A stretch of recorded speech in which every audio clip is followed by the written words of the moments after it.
it said, whosoever will may come. And I got up that morning, and when your daddy started to work, I said, pray for me. And he said, well, what's wrong? He thought I was sick. I said, it's not physical. That's all I told him. And so I went on to and got the breakfast dishes in the sink and started washing the dishes.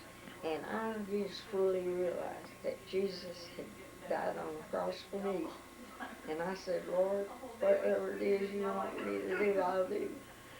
And it seemed immediately after I realized that he had died for me and told the Lord, whatever he wanted me to do, I would do. I had such a happy feeling, and I had to go across the street and tell my mother that Jesus died for the sins of the world. And she said, didn't you know that? I said, well, I'd heard about it, but I guess I didn't really know it. And I felt like I'd like to get up on the housetops and tell everybody. And actress was so happy too. She knew it too, and but you know, the way they were taught, they were vague, you know, and they were just as happy as they could be when I told them that. But they just hadn't been taught the way Brother Thompson was teaching us. Yeah. So that's the verse, whosoever will may come. Mm-hmm. And of course, you know, there's more to it than that, but that was what I heard. And that's always been really precious to me. And of course, John 3:16, that's just says it all, really. Yeah. Thank you.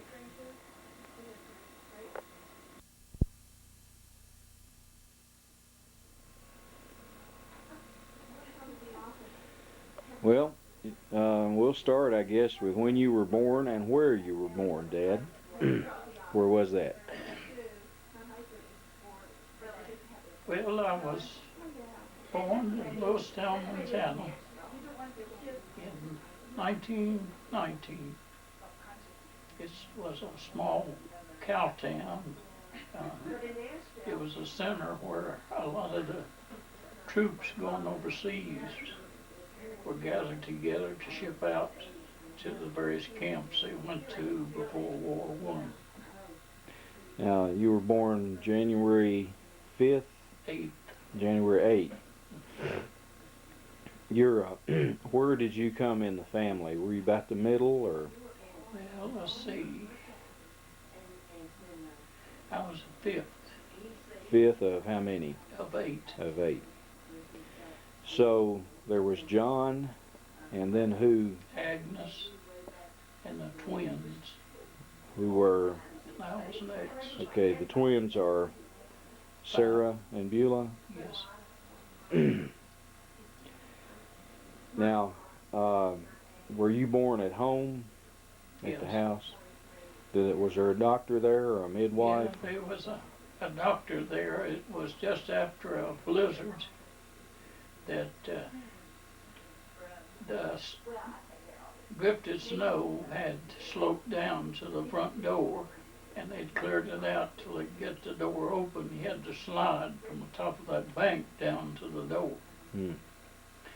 But to get to the pump from the back of the house, it had drifted, so they had to do a tunnel from the back door to the pump to get water during that time, and it stayed on for quite a period of time. Now, how did your parents wind up in Montana? Because wasn't your mother from Virginia? Well, Dad got this position with the railroad. He was what they called a car inspector. What the car inspectors did, they would always check the bearing boxes on the cars to see that they had plenty of grease in them and that before the train moved out. And of course they met in Chicago before this time, before they were married. She went from Virginia to Chicago to live with her brother. Well, she had 3 brothers there that ran drugstores, were pharmacists. And she was living with my Uncle Manus at that time. And she always loved singing, and she heard this singing outside of the apartment. They called them flats in Chicago. And she dressed and went across the street to see what was going on, and my dad and his sister and some other folks were holding a street meeting. And he was doing the preaching. And they noticed she was interested in what was going on. And after the meeting was over, my Aunt Chris went to her and talked to her and asked her if she'd like to be saved, and she said yes.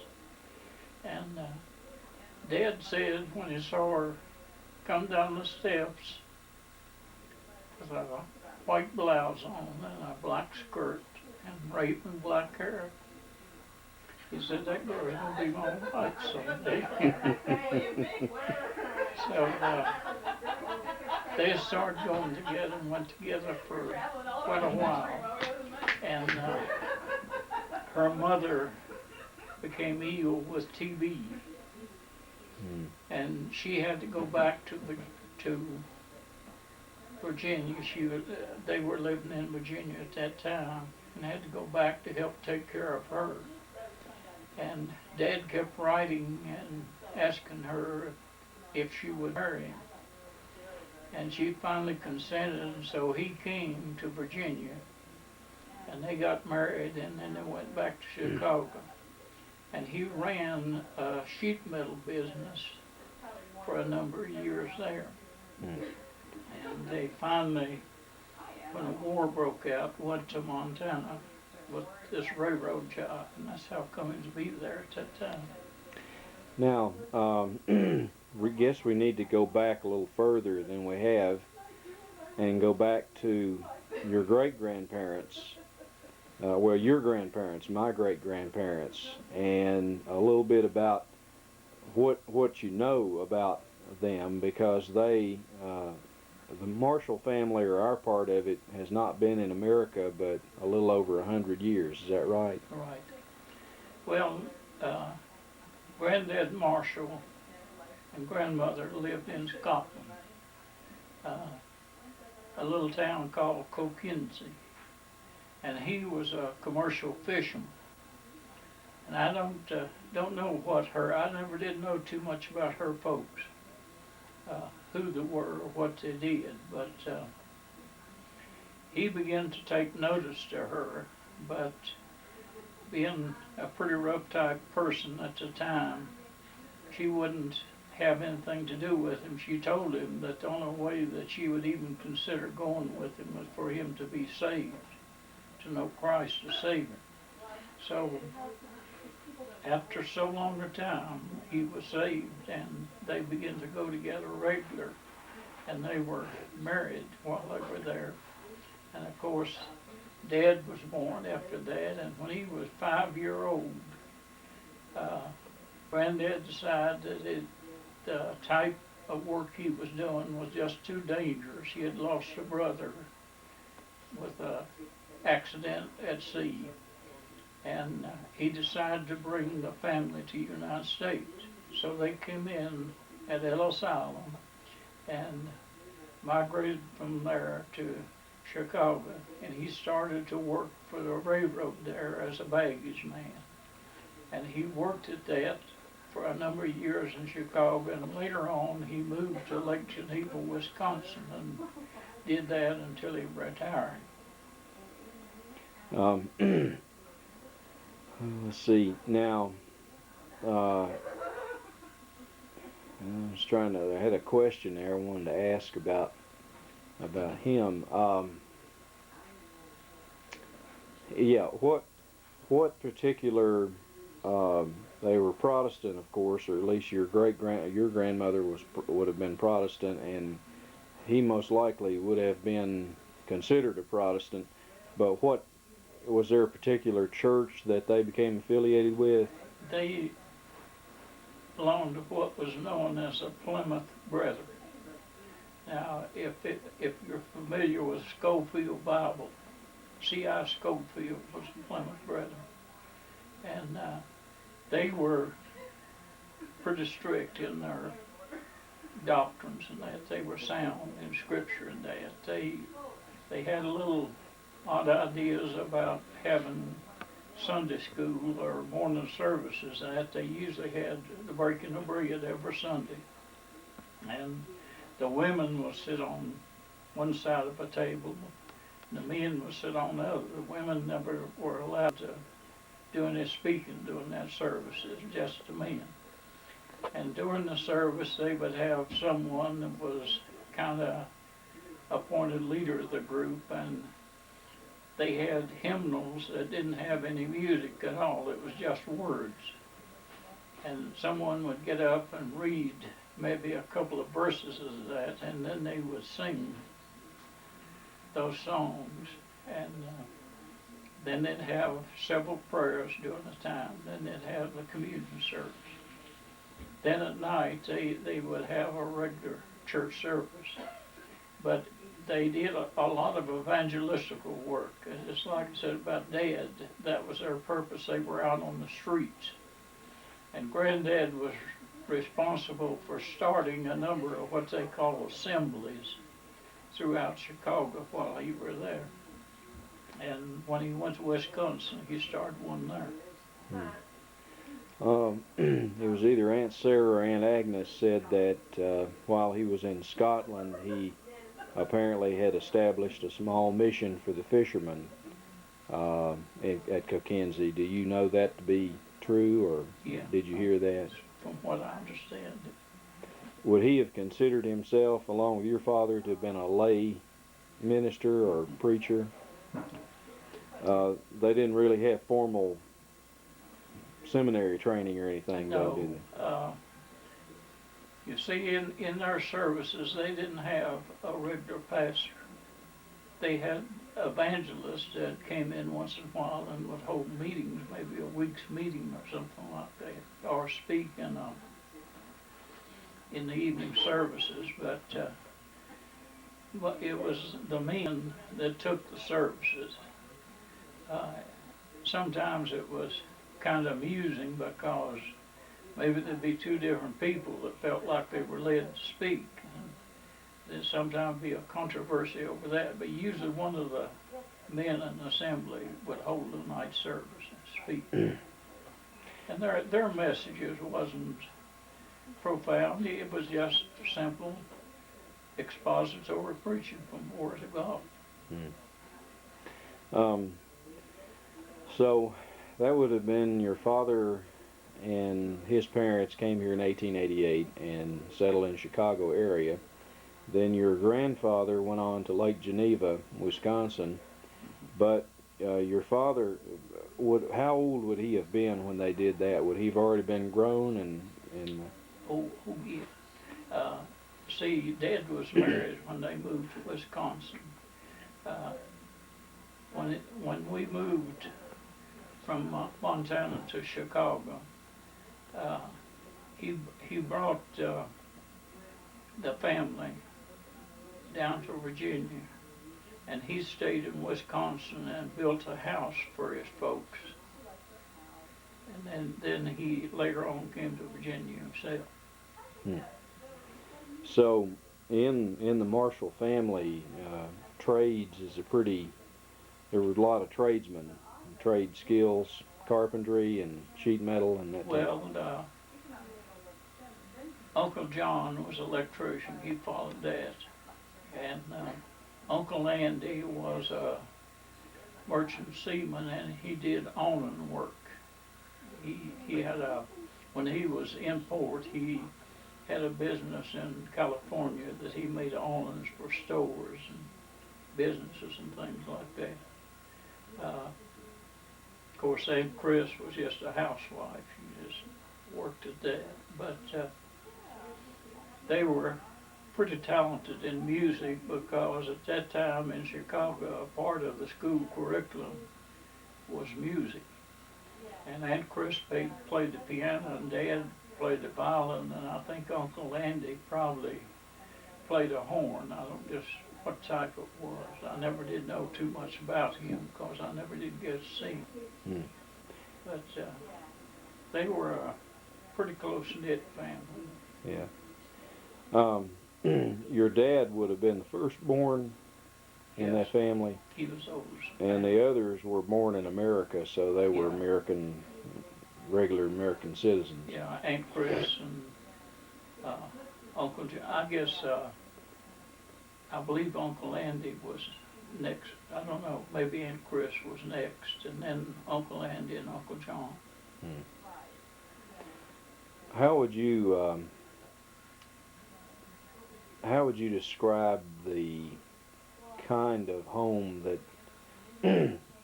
that they had as it was reflected in the home you grew up in? Would you have said it was pretty strict and, you know, everybody towed the line, or? Well, they did. Grandmother kept boarders to kind of help out on the expenses, and that's when they first came to the States. And she was pretty strict about the conduct of the boarders and that. And the kids were all, evidently they never did give them much problem, other than Uncle John. You know, he was, I guess you'd call somewhat the black sheep of the family. He was the one who was always into things. But as far as Uncle Andy and Aunt Chris and Dad, I don't think they gave them much problem. Yeah. Now, then, your parents met, and about when did they marry? Do you remember the year? Or? I don't remember the year. I got marriage certificate for Sarah, and I should have got a copy of that when I had it in my hands. But they were married in Abingdon, Virginia, and their marriage certificate is recorded there. Mm-hmm. I don't remember the year that they were married. Mm-hmm. It's, Now they are both buried in Greenwood Cemetery in Alvarado, Yes. Virginia. Right. Your mother had 8 children to raise, and as I think you've told me, from time to time she often did it alone. Would that be correct? yes, you see, Dad, when he went to work for the Norfolk and Western, he was gone practically all week most of the time. He had his own camp cars and a car for his machinery and that, and they moved him all over what they call the Radford Division. Now that went as far as Bristol, went as far as Salem, went as far as Bluefield, West Virginia, and then out of Abingdon up on what they call the North Carolina branch, which went into West Jefferson. And he had all that territory to maintain the roofs and gutters and things for the railroad. And when he was at home, or they didn't have something out like that, he did work like making stacks for the cook cars on the train and that, and the smokestacks for cabooses and various things that they needed sheet metal work for. Mm. And later, did he retire from the railroad and start his own business in Radford, or? No, he worked for railroad until he retired. When he retired, he didn't do any outside work after that. So back to your mother. She had the 8 of you, and was responsible for spiritual training. Tell me a little bit about that. About your spiritual training. You know. Well, really, I guess you'd say Mom was the one that led most of us to the Lord. Each night we'd have devotion before we went to bed. Of course, I know she was lonely. She missed Dad and that. But she never failed, unless she would be sick or something, to have Bible reading and prayer before we went to bed. I sought protection on us and that. And she was constantly after us about moral conduct and about the spiritual things. It encouraged us, in spiritual things. She was always talking to us about the Lord and about the need of being saved. I remember one time a Presbyterian preacher came in and was talking to her about the twins joining his church. And she told him, she said, I don't mind them joining your church, but I don't want them to join your church until they're saved. Because that wouldn't take them to heaven. They need to be born again. And says, if that's where they want to go, it's perfectly all right with me. But her ambition for her family, people would say, I want my child to do this and that and the other, sing some worldly thing. She says, well, my greatest ambition for my family is to see them saved and serving the Lord. Now, did she particularly encourage you to enter the ministry? No, she never did mention it. She never did say anything about that. She just encouraged me to be saved. And I don't know, from the time I was saved, I just felt a need to do something like that. Did she ever get to hear you speak? One time, Mother said. Now, the other children, there was, I guess, is it correct to say that only one other of them actually was in a ministry type thing, and that would be Aunt Christine? Yes. Right. When did she become a missionary? Was it before you ever got in the ministry, or? Well, it was about the same time. It was in the 40s, early 40s. It was before I went in service. So it must have been around 41, something like that they were married. And of course they had to finish school after they were married. And then they probably, after Ray got out of service himself, which would have been 46, 47, something like that. They went to South Africa, and I guess they were there for around 24 years. When she passed away in 1949, is that correct? Mother? Yeah. I think that was Was Aunt Christine overseas at that time, and did she come home, or can you remember anything about it? I don't believe Christine was there when she passed away. I think she was on the feet. Yeah. Then you had come through the war, and you had 2 children, and after you got out of service, were you working what we call a regular job? Maybe where were you at? I worked for Burlington Industries for 16 and a half years. And during that time, I was pastoring 2 churches. I was pastoring a church at Auburn and Reiner, and then the Max Creek Church. And I would alternate services. I'd have one on Sunday morning and at the other church on Sunday night, and the following Sunday I'd have services there in the morning and the next church at night. And I did that for several years till I gave up church in Auburn. And then 4 years while I was in college, I drove back and forth from Winston-Salem to Max Creek here and pastored this church. And last year I was in college, I had to give it up on account of the workload. It was just too much to do. And after I finished college, I came back to the Snowville area and pastored a church over there. And young people from this church and deacons, some of the deacons from this church came to and asked me if I'd consider coming back up here full time. So I did. do you think that the Christian heritage in your family had a part in you becoming involved in the ministry and being a pastor, I think preacher? so.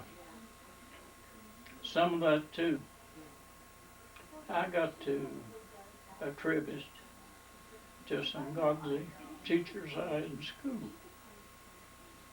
I had especially the teacher of the 7th grade.